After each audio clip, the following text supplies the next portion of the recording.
ഇന്നും യേശുവിനോട് കൂടി യാത്ര തുടരാമെന്ന ഈ ശുശ്രൂഷയിലേക്ക് താങ്കളെ സ്വാഗതം ചെയ്യുകയും കർത്താവായ യേശു ക്രിസ്തുവിൻ്റെ നിസ്തുല്യ നാമത്തിൽ വന്ദനം പറയുകയും ചെയ്യുന്നു. നമ്മൾ പലപ്പോഴും സ്വാഭാവികമായിട്ടും ചിലരോടൊക്കെയെങ്കിലും ചോദിച്ചിട്ടുള്ള ചോദ്യങ്ങളിൽ ഒന്നാണ്, എന്തൊക്കെയുണ്ട് വിശേഷങ്ങൾ, സുഖമായിരിക്കുന്നു? തിരിച്ചും പലരും നമ്മളോട് ഇതേ ചോദ്യം ചോദിച്ചിട്ടുണ്ട്. അതിനൊക്കെ ഉത്തരം കൊടുക്കുന്നത് ഏകദേശം ഒരുപോലെ ആയിരിക്കും. നമ്മളോട് ചോദിച്ചാലും നമ്മൾ ചോദിച്ചാലും സുഖമായിരിക്കുന്നു, കുഴപ്പമൊന്നുമില്ല. വാസ്തവത്തിൽ അവർ പ്രതിസന്ധിയിലൂടെ കടന്നു പോകുന്ന സാഹചര്യമായിരിക്കാം. ഏതെങ്കിലുമൊക്കെ പ്രശ്നങ്ങൾ നേരിട്ടുകൊണ്ടിരിക്കുമ്പോഴായിരിക്കാം ഈ ചോദ്യങ്ങൾ അവരുടെ നേരെ തൊടുത്തുവിടുന്നതും നമുക്ക് ഇങ്ങനെയുള്ള ചോദ്യങ്ങളെ നേരിടേണ്ടി വരുന്നതും. അപ്പോഴൊന്നും നമ്മൾ നെഗറ്റീവായിട്ടുള്ള ഉത്തരം കൊടുക്കാറില്ല. ഈ ചോദ്യം ഇന്ന് നമ്മളോട് ഒരാൾ ചോദിച്ചാൽ നമുക്ക് എന്ത് ഉത്തരം കൊടുക്കാൻ കഴിയും? തുടർ ചിന്തയ്ക്കായി അപ്പോസ്തലനായ പൗലോസ് ഫിലിപ്പിയർക്ക് എഴുതിയ ലേഖനം 4-ാം അധ്യായം 4-ാം വാക്യം വായിക്കട്ടെ.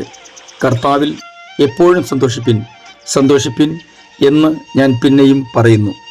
കാരാഗ്രഹത്തിലെ ശാരീരികവും മാനസികവുമായ പീഡനങ്ങളൊക്കെ അവഗണിച്ചുകൊണ്ടാണ് അപ്പോസ്തലൻ പറയുന്നത് സന്തോഷത്തോടെ ഇരിക്കണം എന്ന്.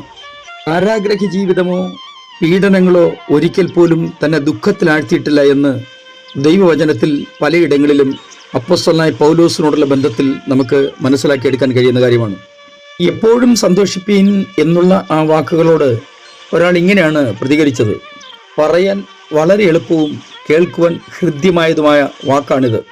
എന്നാൽ അത് ജീവിതത്തിൽ അനുഭവത്തിൽ കൊണ്ടുവരുവാൻ അല്പം പ്രയാസമാണ്. എപ്പോഴും ഏത് സാഹചര്യത്തിലും സന്തോഷത്തോടെ ഇരിക്കണമെന്ന് നമുക്ക് ആഗ്രഹമുണ്ട്, പക്ഷേ സാധിക്കുന്നില്ല.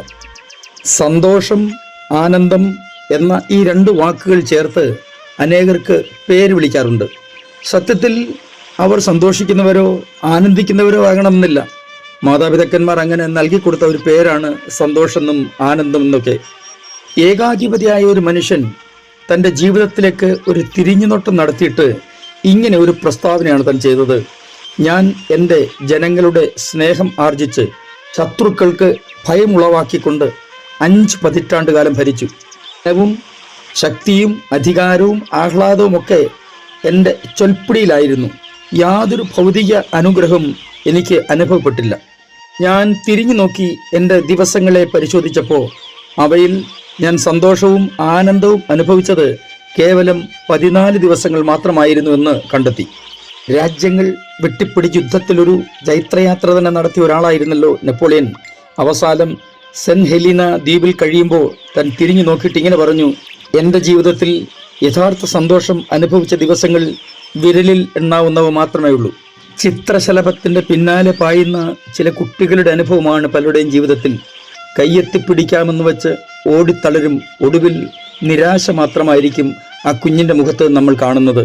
എന്നതുപോലെ ആവോളം സന്തോഷം നുകരുവാനും ഏതെല്ലാം നിലകളിൽ സന്തോഷത്തിൽ ജീവിക്കണം എന്നും വെച്ചുകൊണ്ട് ഓടിത്തീർക്കുവാൻ ശ്രമിക്കുന്ന നാളുകൾ തിരിഞ്ഞു നോക്കുമ്പോൾ ദുഃഖത്തിൽ മാത്രമേ അവസാനിച്ചുള്ളൂ എന്ന് അവർക്ക് ബോധ്യപ്പെടും.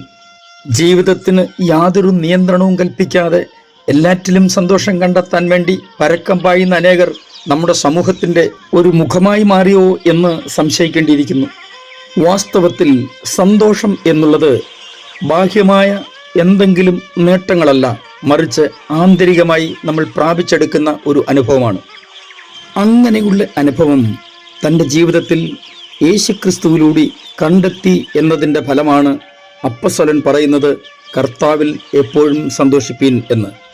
നമുക്ക് ദൈവത്തിൽ ആശ്രയിക്കുവാനും ദൈവത്തിൽ അഭയം കണ്ടെത്തുവാനും കഴിഞ്ഞാൽ തീർച്ചയായിട്ടും ജീവിതത്തിൽ നേരിടേണ്ടി വരുന്ന ഏത് പ്രതിസന്ധികളുടെ മധ്യത്തിലും നമുക്ക് സന്തോഷത്തോടെ ഇരിപ്പാൻ കഴിയുമെന്നുള്ളത് വാസ്തവം തന്നെയാണ്.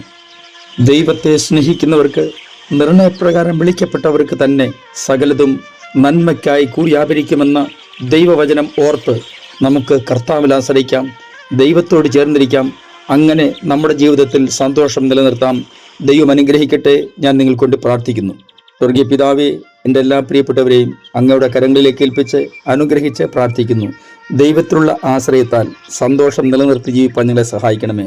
യേശു ക്രിസ്തുവിൻ്റെ അൻപുള്ള നാമത്തിൽ തന്നെ ആമേൻ.